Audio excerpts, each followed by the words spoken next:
오늘 우리가 함께 살펴볼 본문의 말씀, 지난 시간에 이어서 데살로니가 후서 2장 13절에서 17절에 있는 말씀에 대해서 우리가 함께 살펴보고자 합니다. 전에도 말씀드렸죠. 여러분 2장 13절에서 17절까지의 말씀은 사도 바울이 그동안에 여러분 어떻습니까? 1, 2장에 보면 이 교회가 안고 있는 두 가지의 문제점을 다루었죠. 첫째는 뭡니까? 핍박을 받는 성도들을 위로하기 위해서 1장에서 말씀했고, 2장에서는 잘못된 종말론을 가르치는 사람이 있었어요. 주의 날이 이미 이뤘다 그래서 실현된 종말론이다 이렇게도 말하거든요. 주님이 이미 오셨다. 그러니까 나는 모르지, 내가 밤에 잠을 잤는데 언제 오셨지? 그러면서 성도들 가운데 불안감을 조성하는 사람들이 있었어요. 그래서 사도 바울은 이 두 문제를 해결하기 위해서 첫 번째 편지를 보냈는데, 두 번째 또 편지를 보내가지고 이 교회 안에 있는 이 문제를 다루어 주고 있다는 사실이겠죠. 근데 여러분 어떻습니까? 주님이 재림하기 전에 멸망의 아들들, 그리고 불법의 사람이 나타난다 그러죠. 자기를 마치 신이고 모든 신 가운데 자기 권위를 주장하면서 하나님의 보호자 앞에 딱 성전에 앉아가지고 경배를 받는 그런 존재가 주님이 오시기 바로 직전에 나타난다는 겁니다. 근데 지금 안 나타났다는, 그러니까 어디요? 아직은 주님이 재림한 게 아니니까 불안에 떨지 말라, 그런 말씀이죠. 그래서 불법의 사람이 지금 활동하고 있단 말이에요. 많은 사람들을 미혹을 합니다. 표적과 기사를 일으켜가지고 진리 가운데 걸어가는 사람들이 미혹을 받아가지고 구원에서 끊어지고 멸망에 빠지는 사람들이 있다는 거예요. 근데 그들은 사실은 안 믿는 사람이라는 겁니다. 하나님 앞에 어디에 진리의 사랑함을 받지 못한 사람들이, 애시당초 하나님이 택한 자들이 아니었다라는 사실이에요. 그리고 나서 여러분 이제 2장 13절로 넘어오면서 바울의 논조가 바뀝니다. 바울의 논조가 어떻습니까? 그동안 어떻게죠? 약간의 좀 긴장감이 있고 또 부정적인 메시지였는데 2장 13절에서 바뀌면서 어떻습니까? 이제 성도들을 위로하는 논조로 바뀐다는 거죠. 13절에 보니 주께서 사랑하는 형제들아, 우리가 항상 너희에 관하여 마땅히 하나님께 감사할 것은 하나님이 처음부터 너희를 택하사 성령의 거룩하게 하심과 진리를 믿음으로 구원을 받게 하심이니. 이 말이 뭐죠? 결론적으로 말한다면 바울이 왜 감사하는 거예요? 제가 전에 말씀드렸죠. 바울의 이 감사가 1장 3절에도 등장한다라고 말씀드렸죠. 그리고 데살로니가 전서에도 감사가 2번 등장합니다. 근데 데살로니가 후서에도 1장 3절에 감사가 등장해요. 근데 데살로니가 전서 후서의 차이가 있어요. 감사의 차이가.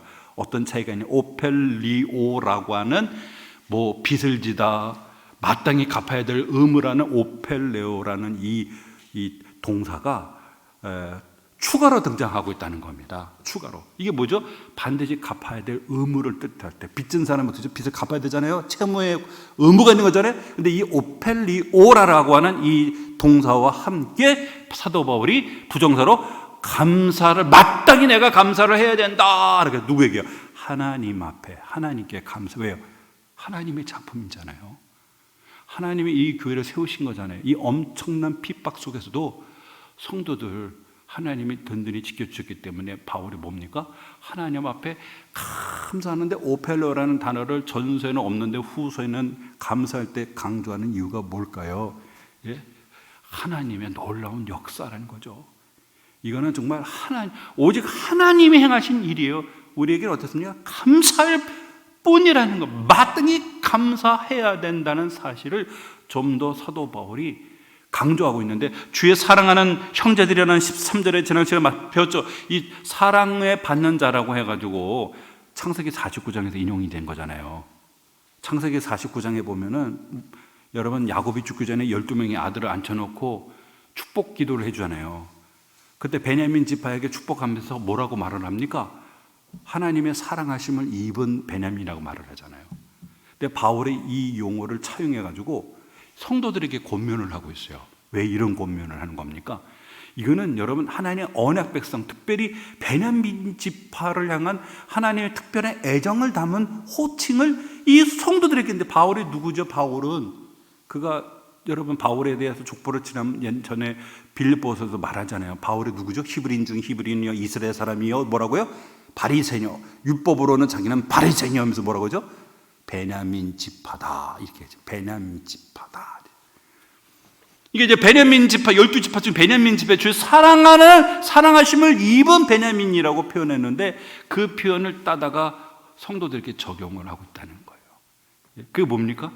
비록 이방인 그리스도인들이지만 그러나 자신이 베냐민 지파에 속한 하나님의 언약의 백성인 것처럼 너희들도 하나님이 택함 받은 하나님이 사랑하는 하나님의 언약의 백성이라고 하는 사실을 지금 성도들에게 여러분 적용을 하는 거예요.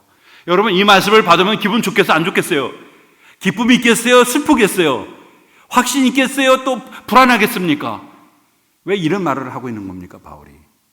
지금 이 교회가 엄청난 핍박을 받고 지금 바울이 이 거짓된 종말론을 가르치는 자들을 바울이 얘기를 하면서 마지막에 여러분 그 뒤에 보면 어떤 말을 했어요? 2장 9절을 보십시오. 악한 자의 나타남은 사탄의 활동을 따라 모든 능력과 표적과 거짓 기적과 불의의 모든 속임으로 멸망하는 자들에게 있으리니 이는 그들이 진리의 사랑을 받지 아니하여 구원함을 받지 못함이라. 이러므로 하나님의 미혹의 역사를 그들에게 보내사 거짓 것을 믿게 하심은 진리를 믿지 않고 불의를 좋아하는 모든 자들로 하여금 심판을 받게 하려 하심이라. 그래서 하나님의 주권적인 허용 속에서 미혹의 역사도로 하나님의 주권적으로 허용했다는 거예요. 그래서 그 미혹의 이 영의 역사로 인해서 어때서 거짓 것을 믿는 사람들은 애시당초 백성이 아니었어요. 사람들은. 그러니까 이 거짓 것을 믿음을 통해서 확고하게 자기의 멸망을 확정짓는 거예요. 예? 진리를 믿지 않고 불의를 좋아하는 모든 자들로 뭡니까? 심판받게 함에 있다라고 하는 이 메시지 딱 받으면 성도들이 입장이 어떻겠습니까? 불안함이 있지 않겠어요? 이제 화요일마다 우리 성도님들하고 지금 이제 제가 그 온라인으로 성경 공부를 하고 있어요. 그거 오전에 시간 내서 성경 공부한다는 건 쉬운 일이겠습니까? 열심히 말씀을 듣습니다. 제가 책을 선택해가지고 같이 쭉 읽어가면서 같이 하면은 전도 이런 말이에요. 목사님, 저 구원 받았는지 의심이 돼요. 이런 거예요. 하나님의 진리의 말씀을 배우면 배울수록 내 자신의 그 부족함이 자꾸만 나타나는 거예요. 제가 볼 때는 구원받은 분이거든요. 여러 가지 증거로 볼 때. 여러분, 데살로니가 교회는 안 그렇습니까? 믿음의 역사, 사랑의 수고, 소망의 인내가 있어요. 이건 신앙의 열매가 있는 사람 되잖아요. 그죠? 그냥 믿음, 사랑, 소망이라는 정적인 것이 아니라 믿음이 뭐라고요? 역사가 있어요. 정적인 것이 동적인 겁니다. 사랑이 뭐죠? 사랑하는데 혼자 집에서 사랑 얘기하는 게 아니라 사랑의 수고, 정말 지칠도록 자기 체력이 지칠도록 헌신한 사랑이 있었어요. 그리고 소망이 뭡니까? 소망이 예수 그리스도가 나타나심을 인내로 소망하여 막 핍박을 당해도 주님이 오실까지 그 주님의 오심을 바라보면 소망하는 사람들이에요. 구원받은 사람들이 아닙니까? 구원받은 사람들이잖아요. 그런데 사도 바울이 지금 이제 그들의 잘못된 가르침을 논박하는 과정 속에서 나도 혹시나 그런 마음의 의구심이 들 수가 있잖아요. 그래서 바울이 오늘 13절에 확신을 불어주고 있는 거야. 너희들은 그들과 달라. 그들은 진리의 사랑 받지 못한 거고, 그들의 미혹의 용을 쫓아서 결국 그들은 심판을 받지만 너희들은 달라. 너희들은 하나님의 사랑하는 하나님의 언약의 백성들이고 하나님의 작품이야. 난 너희들만 생각하면 정말 내 입에서 하루 종일 하나님 감사합니다. 감사가 터져나. 너무 너희들만 생각하면 나는 이거 감사 이거 안 하면 정말 내 이거 빚을 못 갚. 하나님의 감사의 빚을 갚아야 될 정도로 하나님께 감사하는 거예요. 그러면서 이들이 구원을 받았다는 그 진리를 다시 한번 진술해 줍니다. 이거 다 모르겠어요? 여러분 모를까요? 알죠. 여러분 13절 하반절을 보세요. 하나님이 처음부터 너희를 택하사 성령의 거룩하게 하심과 진리를 믿음으로 구원을 받게 하십니다. 그 결과가 바로 데살로니가 성도들이잖아요. 여기 보면 구원의 출발점이 택하다는 거예요. 여러분 택함 속에 시작되는 겁니다. 창세전에 하나님이 택하지 아니하고서는 어느 누구도 하나님의 음성이 안 들리고요. 창세전에 하나님이 택하지 아니하시거든 성령이 우리 가운데 역사하지 못합니다. 하나님이 택하지 아니하고서는 예수의 십자가와 그 부활을 믿을 수도 없고요.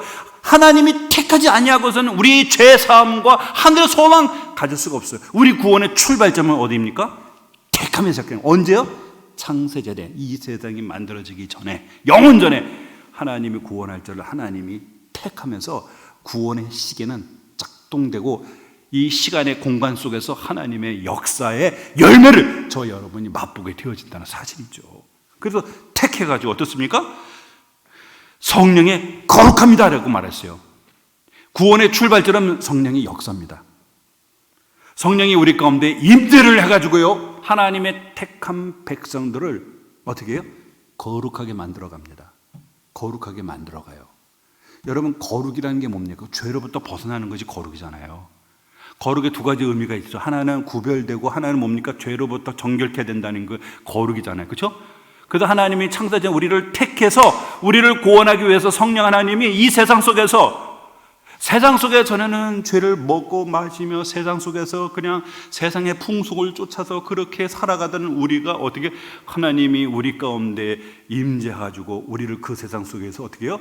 에클레시아, 교회로 부르셨잖아요. 하나님께서 우리를 먼저 구별합니다. 그리고 우리 안에는 죄, 우리 내면에 있는 이 죄의 권세와 능력을 성령 하나님이 그리스도의 십자가로 우리의 죄를 죽입니다. 그리고 그 죄로부터 우리를 벗어나게 합니다. 그리고 우리를 어떻게 해요? 거룩함과 정결함으로 우리를 이끌어 간다는 거예요. 그래서 여러분, 구원에 있어서 제일 먼저 여러분 조직신학자들이 성경을 연구하는 가운데 우리가 어떻게 구원에 이를까, 그 구원의 순서를 이렇게 논리적으로 정돈했어요. 이게 그렇다고 해서 여러분 1단계, 2단계, 3단계는 아니고 우리 가운데 임할 때에 이런 논리적인 단계로 전개된다라고 해서 구원의 서장이다, 순서다 이렇게 말하죠. 제일 먼저 뭡니까? 소명, 부르심. 그 다음에 뭐죠? 중생, 거듭남. 세 번째 뭡니까? 회심. 그 다음에 믿음. 그 다음에 칭의. 그 다음에 양자. 그 다음에 성화. 그 다음에 영화. 최종이 영화. 왜 저를 처음 보시는 것처럼 저렇게 보세요? 예? 처음 들어보셨어요? 제가 그렇게 보시면 저 섭섭합니다. 여러분, 저 20년 살겠는데 여러분이 그렇게 나중에 천국에 가서 모르겠는데요? 그러면 나는 곤장으로 두들겨 맞습니다. 제가 곤장을 하나님 앞에. 그렇게 보시면 안 돼요. 구원의 이 순서, 소명, 부르심, 중생, 거듭남, 회심, 회개, 같은 말이죠. 믿음, 그 다음에 의롭담, 칭의, 그 다음에 양자, 하나님 자녀, 성화, 영화. 이게 우리 구원의 순서를 논리적으로 이해하기 쉽게 펼쳐놓은 거예요. 근데 이것이 한 번에 단번에 우리 속에서 이루어지는데 이런 단계를 거치더라 하는 거예요. 그런데요, 여기 보시면 성령이 먼저 우리를 부릅니다. 사도 바울의 담에서 도상에서 예수 믿는 사람들 체포하려고 할 때 사오라, 사오라, 정오의 그 태양빛을 압도하는 빛을 비추는데 사울이 혼자만 간 게 아니에요. 그 역사적인 체험에 사도 바울만 혼자 있었던 게 아니라 같이 동행하는 무리들이 있었어요. 같은 무리가 있었는데 그때의 밝은 불빛과 뭔가 엉엉엉 소리는 안 나도 그 부활하신 영광의 주를 본 사람은 오직 바울밖에 못 봤습니다. 이게 바로 여러분 소명입니다. 역사의 현장에 같이 있었지만, 그리고 그 체험의 현장 속에 그들 간접적인 체험은 했지만 그들은 주님의 음성 듣지 못했고 그들은 부활의 영광의 주님을 보지 못했어요. 누구만이 들었죠? 바울만 들었잖아요. 사울아, 사울아, 네가 어째 나를 핍박하냐? 주여, 니시나이까? 나는 네가 핍박하는 예수라. 이 음성을 들은 사람은 바울밖에 못 들었어요. 그리고 부활의 주님을 본 것도 누굽니까? 바울만이 봤어요. 그럼 옆에 있는 사람들은 뭐예요? 옆에 있는 사람은 뭔가 천둥번개가 치고 막 불이 번쩍번쩍 했지만 실체를 보지 못했어요. 이게 바로 여러분 효력 있는 부르심이다라고 말해요. 그 말은 뭐냐? 구별하기 위해서 하나님이 부를 때 그 부름의 음성을 듣는 사람이 있고 못 듣는 사람이 있단 말이에요. 같이 예배를 드리는데 예? 같이 함께 예배를 드리는데 예배 현장에서 한 사람은 주의 말씀에 은혜를 입는 사람이 있고 또 한 사람은 주의 말씀에 전혀 은혜를 입지 못하고 돌아가는 사람이 있어요. 왜 그랬을까요? 성령 하나님 이 사람은 부른 거예요. 그게 바로 효력 있는 부르심 혹은 소명이라고 말합니다. 그러면 그 다음에 뭡니까 여러분? 성경은 분명히 우리를 뭐라고 말해요? 우리를 죽었다고 말합니다. 에베소서 2장 1절 2절 보면 죄와 허물로 죽은 너희를 그랬죠. 성경은 하나님의 구원의 은혜를 잊기 전에는 죽었다고 표현합니다. 비유적인 표현이죠. 죽었다라는 말은 뭐냐면 하나님과 관계가 끊어진 상태를 말하는 거잖아요. 죽은 상태는. 여러분 죽은 사람은 반응합니까?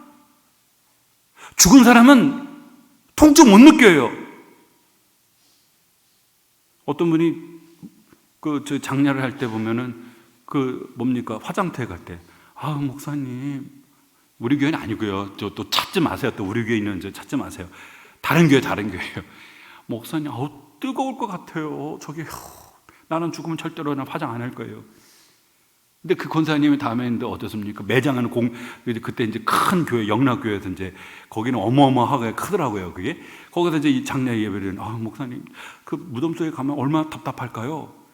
권사님 사람이 죽으면은 내 영혼이 옷을 벗듯이 내 영혼이 떠나가는데 뜨거운들 땅속에 들어가 있는들 그게 나의 자아가 거기 있다는 뜻이에요. 옷을 벗듯이 내 몸을 떠나서 내 영혼이 하나님의 정하신 곳으로 가는데 왜 그런 생각을 합니까? 전혀 다른 거죠. 예? 여러분 죽은 사람은 감각이 없어요. 그런 사람이 어떻게 주의 복음이 들립니까? 그럼 뭐가 먼저 있어야 되는 거예요? 살려야 되죠. 예수님이 니고데모를 만나서 요한복음 3장에 뭐랬죠? 사람이 거듭나지 않으면 다시 태어나지 않으면 하나님 나라를 볼 수 없다고 하죠. 그래서 먼저 거듭나야 되는 거예요. 성령 하나님이 와서 우리의 죽었던 심령을 살리는 거죠. 부활이라고 말합니다. 우리를 다시금 살릴 때 살아날 때 그때 하나님의 음성이 들리는 거예요. 들리는 겁니다. 그래서 그 복음을 들은 그 순간 우리가 죄를 깊이 깨닫고 회개하면서 하나님이 세우신 구원의 방편인 십자가를 붙들고 은혜를 구할 때에 하나님께서 우리 죄를 씻겨주시고 우리를 의롭다고 해주시고 이제 너는 나의 자녀다라고 하나님 선포해 주시고 하나님 앞에서 이제 주님이 부르시는 그날까지 성령 하나님이 우리의 죄를 씻고 우리 예수님의 성품을 쫓아 우리를 거룩하게 성령 하나님이 우리를 이끌어 가시고 만드시고 우리의 마음에 소원의 마음을 주셔서 우리로 하여금 거룩의 열망을 갖고 주님을 닮아가고자 뚜벅뚜벅 그 길을 걸어가는 가운데에 하나님의 부름받아 천국에 갔을 때 잠깐 그 천국에서 중간기 단계라고 해요. 영적인 존재들이 거기 있다가 주님이 재림하는 그날에 모두가 부활할 때 우리 육체도 영광의 몸을 입고 여러분 이 땅 가운데 우리가 함께 주님과 더불어 영원히 영광을 누리며 살아가게 될 줄로 믿습니다. 그래서 여러분 구원의 시작이 뭡니까? 성령이 우리를 거룩하게 하시는 거예요. 구원이는 뭡니까? 거룩해져 가는 겁니다. 죄로부터 벗어나는 거예요. 성령이 우리 속에서 여러분 어떻습니까? 우리를 죄로부터 우리를 거룩하게 해서 우리를 이끌어가는 과정. 그게 바로 성령의 거룩함이고 그 다음에 뭡니까? 그 두 번째가 뭐죠? 진리를 뭡니까? 믿는 겁니다. 진리를 믿는 거예요. 우리가 죄로부터 벗어나서 거듭나야 진리를 믿을 수가 있는 거예요. 죽은 사람들은 아무리 얘기해봐도 소용없어요. 죽어 있는데, 끊어져 있는데 감각이 없어. 영적 감각 자체가 없어. 영적인 인식 능력이 청명도 없어요. 그런 사람이 여러분 믿겠습니까? 여기서 진리는 그리스도 예수 안에서 베풀어 주신 하나님 구원의 방편을 말하는 거예요. 예수님이 인간의 몸을 입고 이 땅에 오셔서 이 땅에서 33년 동안 공적인 생명을 사시고 고난을 받으시고 십자가에서 우리 죄를 대신해서 십자가에 피 흘려 죽으시고 3일 만에 부활해서 하나님의 보좌 우편에 예수 그리스도 안에서 하나님이 행하셨던 구원의 사건을 뜻합니다. 그래서 주님이 그랬죠. 진리를 알지니 진리가 너희를 자유케 하리라. 요한복음 8장에서 말씀하셨잖아요. 거기서 진리가 누구냐? 예수님이에요. 진리를 알지니 진리가 너희를 자유케 하리라. 예수님이에요, 예수님. 그래서 이 진리를 믿게 하셔서 궁극적으로 뭐라고요? 구원을 얻게 함에 있다는 거예요. 구원을 얻게 함에. 원래는 여러분 보시면은 여기서 구원을 받게 하십니다 했지만 원문에 보면은 에이스하고 소테리안이라고 하는 이 구원을 위하여라가 먼저 등장한 다음에 성령의 거룩해 하심과 그리고 진리를 믿음으로 이렇게 돼 있어요. 구원의 목적을 위해서 성령의 거룩해 하심과 진리를 믿게 하는 이런 과정 속에서 우리를 어떻게 해요? 구원케 하신다라는 거예요. 구원케 하신다. 여러분 이 진리의 말씀 대선교 성도들 처음 듣는 말씀일까요? 아니에요. 그리고 처음 듣는 사람들이 어떻게 믿음의 역사와 사랑의 수고와 소망의 인내라는 열매를 맺을 수가 있어요. 다 아는 사실입니다. 그럼에도 사도 바울이 이 점을 다시 한번 상기시켜주는 이유가 뭘까요? 구원에 대한 확신을 불어주기 위함에 있는 거예요. 또 혹여나 사도 바울이 그들은 이미 미혹의 역사에 하나님의 주권적 허용 속에 멸망과 심판을 받을 것이다 하니까 불안해할 수가 있단 말이죠. 그 사도 바울은 이처럼 성도들의 영적 상태를 잘 파악하고 있는 사람입니다. 그래서 너희들은 성령의 거룩하심과 진리를 믿음으로 너희들은 구원을 받았어. 불안할 필요가 없어. 너희들은 하나님이 언약 백성이야. 하나님의 사랑함 하심을 입었고 창세전에 택함 받은 백성. 유대인들은 자기 선민이라 말하잖아요. 유대인들만 택함 받은 선민이 아니야. 너희들도 창세 하나님의 택함 받은 선민이라는 거예요. 이런 확신을 사도 바울이 불어넣어주고 있는 겁니다. 그러면서 오늘 14절에 보시죠. 이를 위하여 우리의 복음으로 너희를 부르사 우리 주 예수 그리스도의 영광을 얻게 하려 하십니다. 이를 위하여 라고 말하죠. 다시 말해서 이를 위하라는 그 앞절을 말하는 건데 앞절에 뭐를 말했죠? 성령의 거룩하게 하심과 진리를 믿음으로 구원을 받게 하며 있다라고 말이잖아요. 이를 위해서 바로 이런 하나님의 계획이 이루어질 수 있도록 하기 위해서 역사 속에서 하나님이 어떤 일을 하시냐 보십시오. 14절에 우리의 복음으로 너희를 불렀다는 거예요. 뭐죠? 성령의 거룩하게 하심과 진리를 믿음으로 구원을 얻게 하기 위해서 뭐라고요?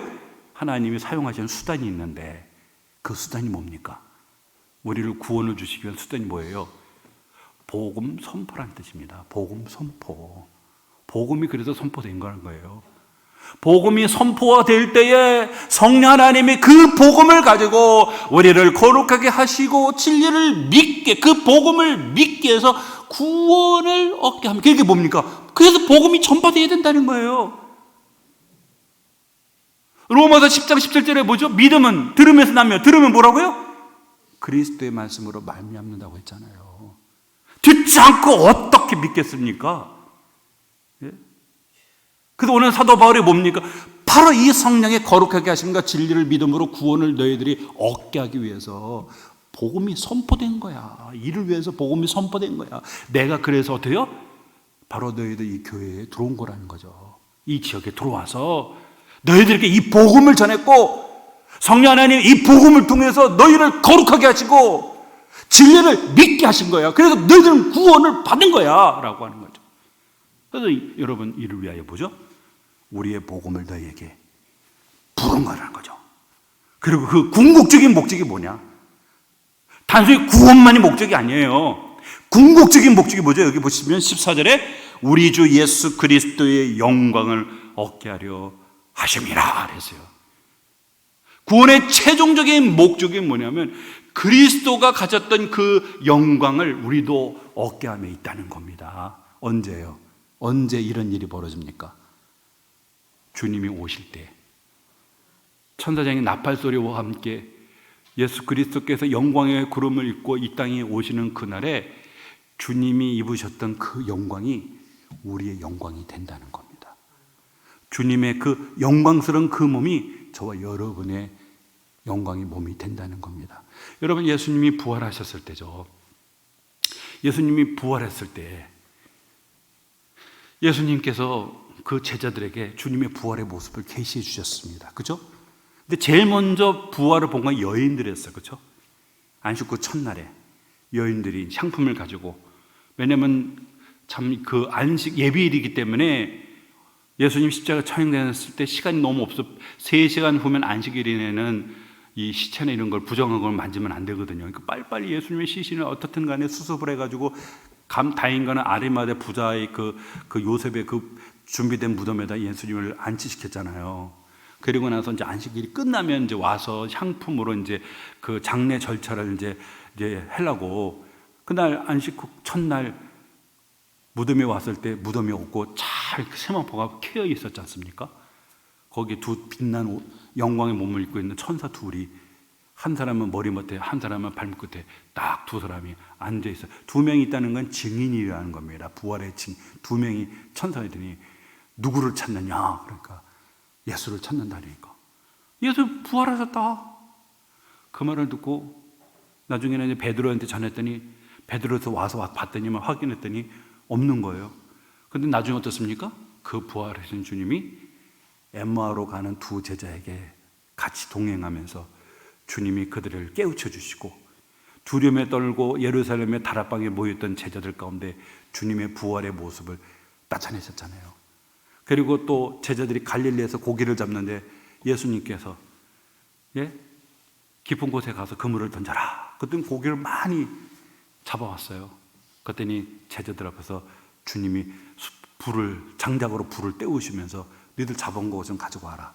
주님이 조반을 마련해가지고 제자들과 함께 식사를 했잖아요. 도마는 내가 눈으로 보고 만져봐야 된다고 주님이 착자국 만져봐라. 내 손자국 만져봐라. 그 주님 만져보니까 손이 뚫려 있고 옆구리가 뚫려 있는 거예요. 창자국. 그래서 여러분, 예수님이 부활했을 때, 예수님이 십자가에 죽으셔서 그 참 상흔이 있는 그 모습으로 주님이 부활하셨어요. 그죠? 우리 주님의 그 부활은 저와 여러분이 미래 종말에 취할 부활의 몸체인 줄로 믿습니다. 우리 주님이 가졌던 그 영광의 모습, 저와 여러분도 그 영광의 모습을 갖게 되어질 거라고 하는 이 사실. 그러면서 오늘 15절에 사도 바울이 이 말씀을 근거로 해서 데살로니가 성도들에게 권면을 합니다. 15절에 보세요. 그러므로 13, 14절을 근거로 해서죠. 그러므로 형제들아, 보죠? 굳건하게 서서 말로나 우리의 편지로 가르침을 받은 전통을 지키라. 원문에 보면은 굳게 서라, 그리고 지켜라. 그 이유를 설명하는 게 뭐냐? 바로 말로나 우리 편지로 가르침을 받은 전통, 이렇게 되어 있어요. 뭐라고요? 굳게 서라. 두 번째 뭡니까? 지키라. 여러분, 굳게 선다는 것은 흔들리지 않는 상태를 말합니다.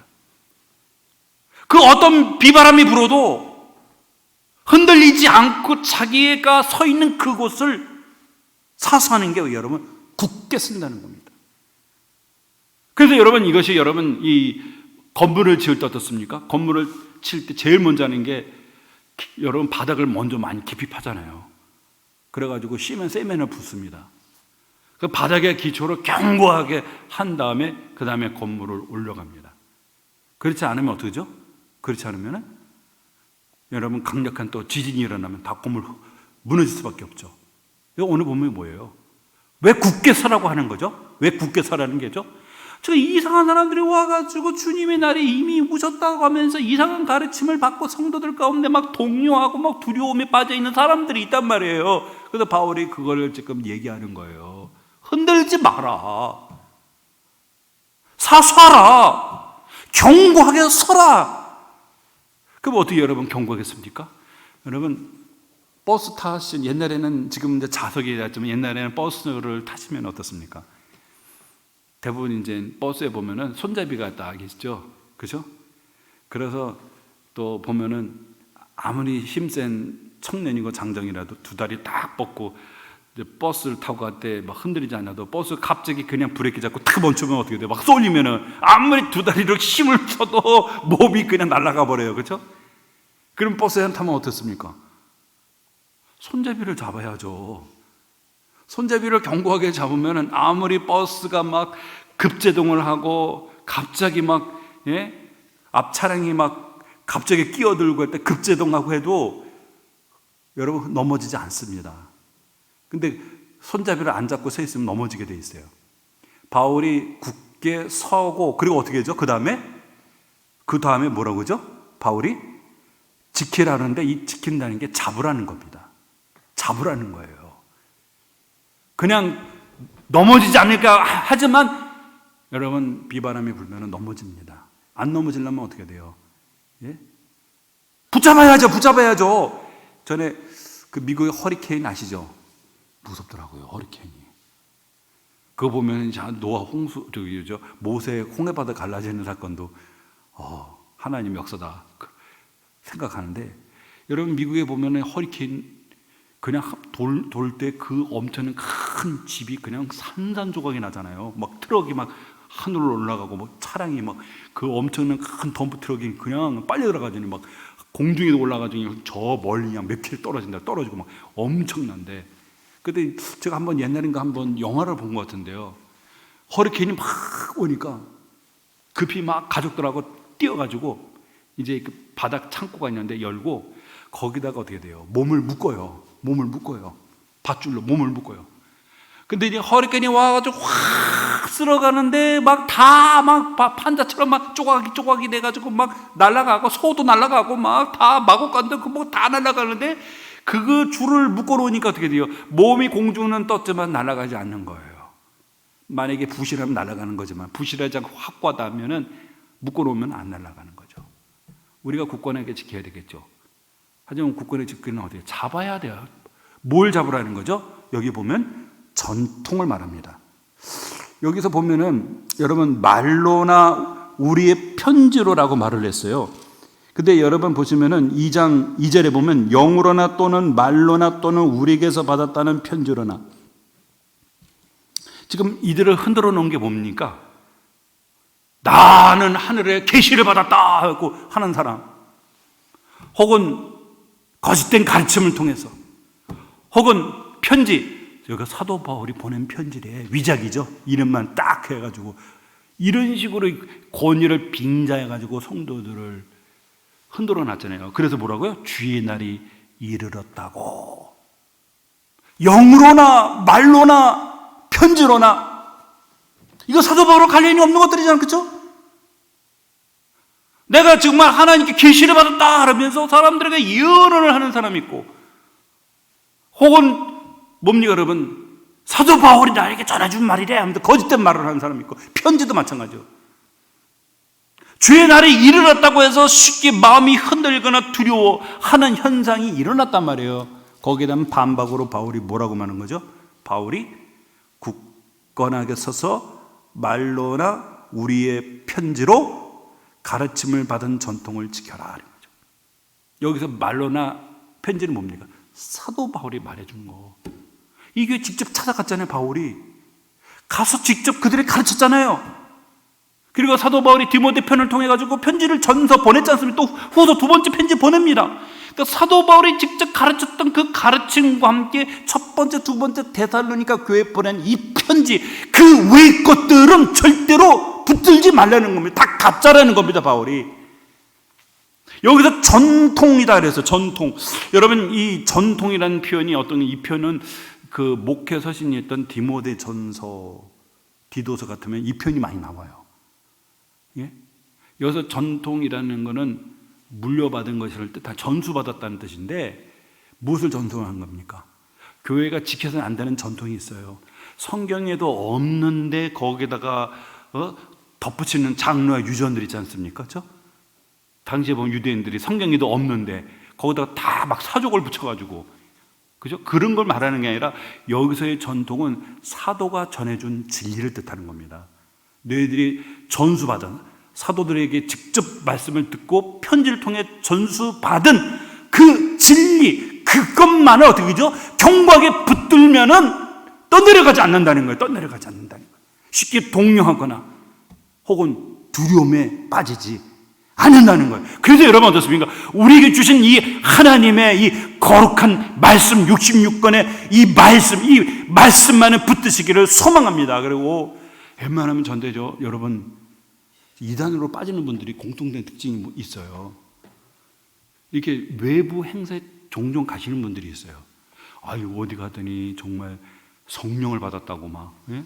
거기 갔더니 은사를 받았더라고. 아 정말 능력 있는 종이라고. 목사님한테는 얘기 안 하고 이제 아는 구역식구들끼리 정보를 공유해가지고 그리를 가는 거죠. 그러다가 이단에서 빠지는 거예요. 여러분이 만약에 그런 모임에 가고 싶으면 먼저 얘기하세요. 목사님, 여기 모임 가도 좋습니까?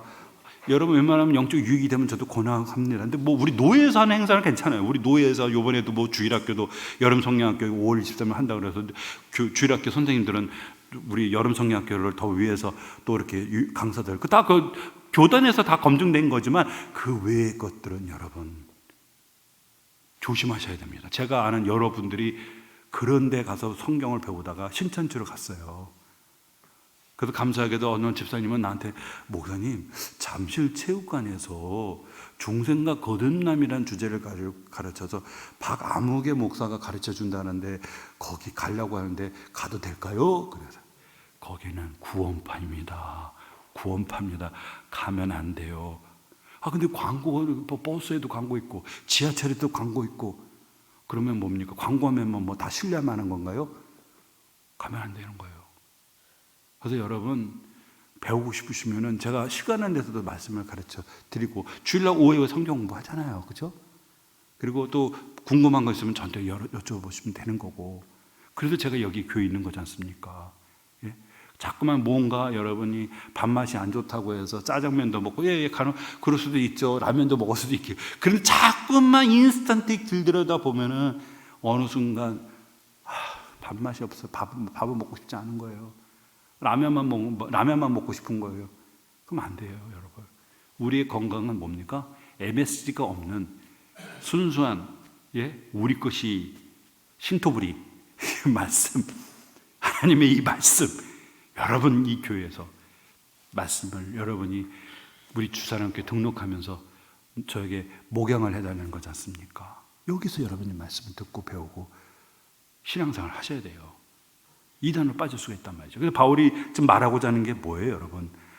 그러므로 형제들아 굳건하게 서서 말로나 우리의 편지로 가르침을 받은 그 외에 다른 것들 지키지 마라. 이 전통을 지켜라고 바울이 권면하는 거죠.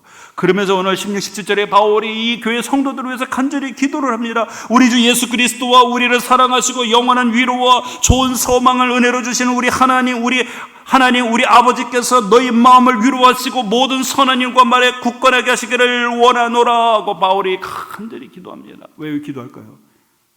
하나님이 도와주시지 않으면 도루묵입니다, 여러분.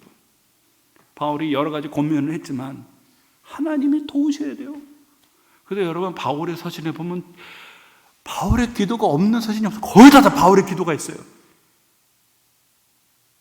에베소서 보세요. 사도 바울의 기도가 2편이나 등장하고 있잖아요. 1장과 3장에. 에베소 보십시오.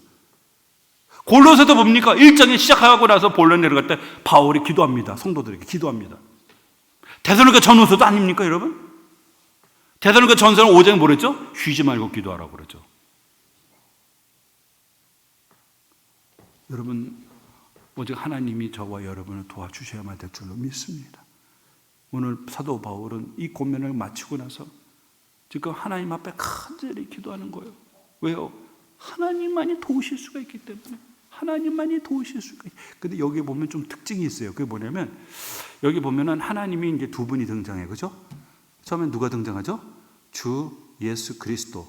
두 번째 뭐죠? 우리 하나님 아버지. 지금 이게 떨어져서 이렇게 등장하는 것처럼 한글 성경을 했지만 원문을 보면은 우리 주 예수 그리스도와 우리 하나님 아버지 이렇게 되어 있어요. 카이라고 하는 접속사로 여러분 이 연결이 되어 있어요. 연결이 되어 있어요. 우리 주 예수 그리스도와 우리 하나님 아버지 그러면서 뭡니까? 바로 우리를 사랑하시고 영원한 위로와 좋은 소망을 은혜로 주신 너의 마음을 위로하고 모든 선한 말과 행위에 있어서 굳건하기를 바란다. 이렇게 되어 있단 말이에요. 근데 특징은 뭐냐면 우리 주 예수 그리스도와 우리 하나님 아버지는 두 분이잖아요. 그렇죠? 그러면은 이게 단수예요, 복수예요? 복수잖아요. 우리 주 예수 그리스도와 우리 하나님 아버지잖아요. 그렇죠? 근데 동사는 단수로 되어 있어요. 두 분인데 단수로 되어 있어요.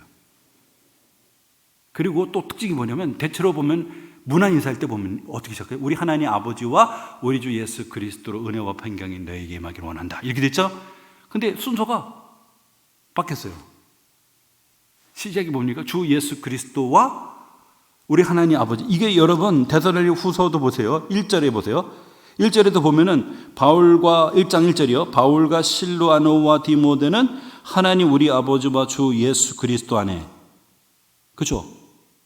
하나님 우리 아버지와 주 예수 그리스도 안에. 항상 이런 형식으로 등장했단 말이에요. 문안 인사를 할 때도 하나님 우리 아버지와 주 예수 그리스도로 은혜와 평강이 넘기기를 원한다.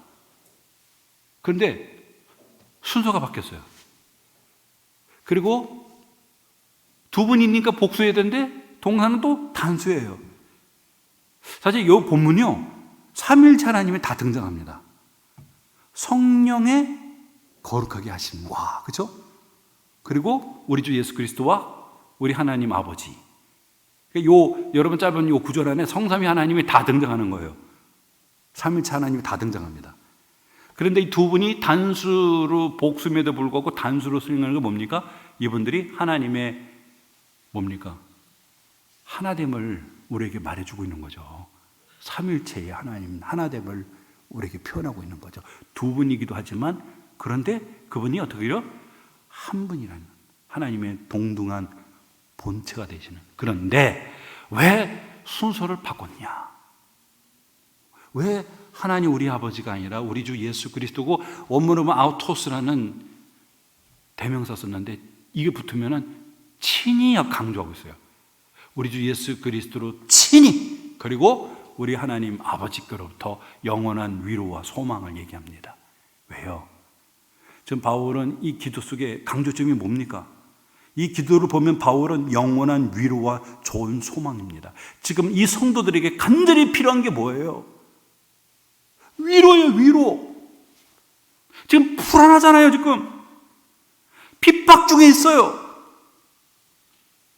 그리고 또 어떻습니까? 이상한 거짓된 가르침 때문에 막 마음도 동요하는 사람도 있었단 말이에요. 얼마나 그 심령이 불안하겠습니까? 언제 내가 내일이라도 언제 봉변을 당할지 모르는 거잖아요. 그리고 거짓된 가르침 때문에 막 혼란을 일으키고 있단 말이에요. 그들에게 가장 적절한 메시지가 뭘까요?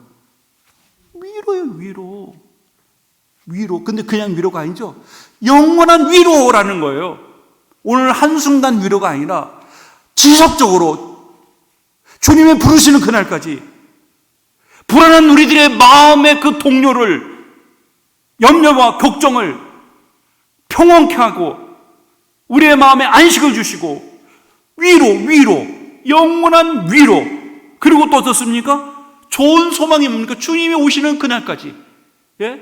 그 핍박 중에서도 인내로 그 좋은 소망은 이 현재의 고통을 이겨가게 하는 힘이 있습니다. 힘이 있어요.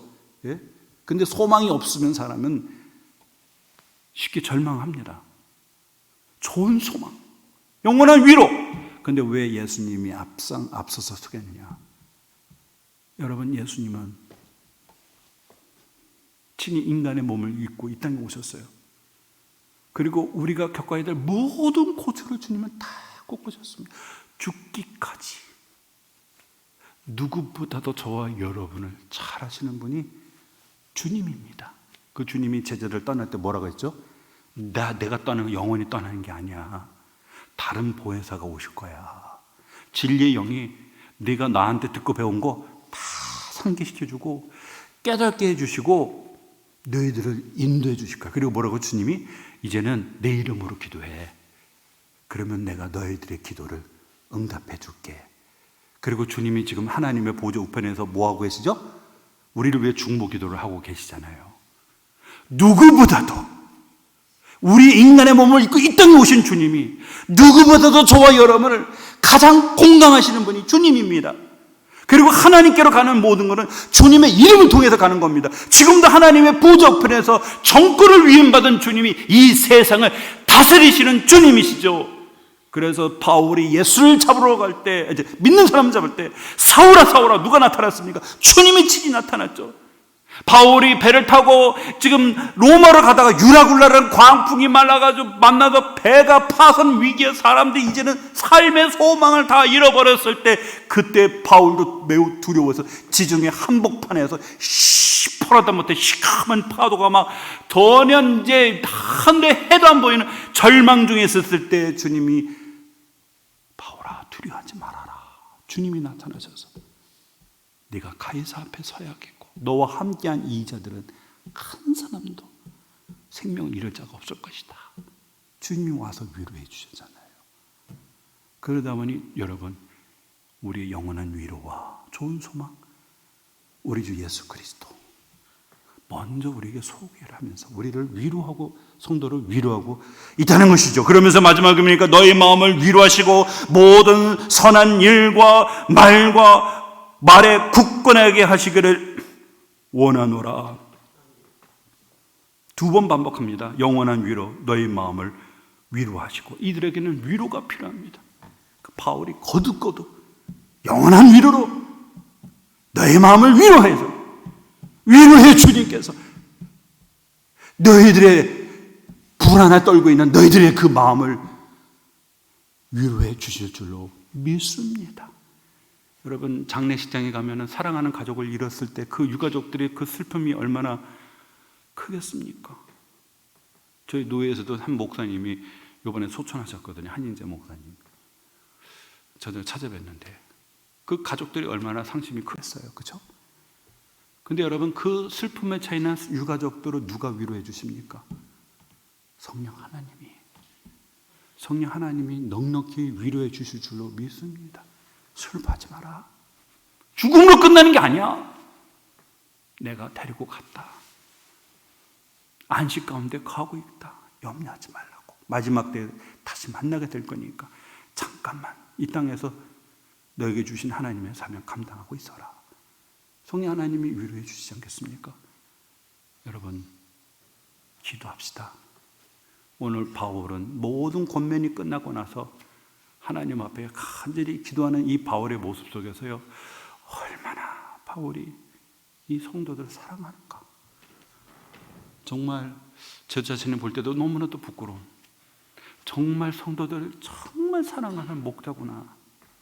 성도들을 누구보다도 그들이 얼마나 고통스러워하고 얼마나 힘들어하고 얼마나 불안해할지 바울은 알고 이들을 위해서 영원한 위로와 좋은 소망, 너희들의 마음을 하나님이 위로하시고 선한 일과 말에, 왜 이 말할까요?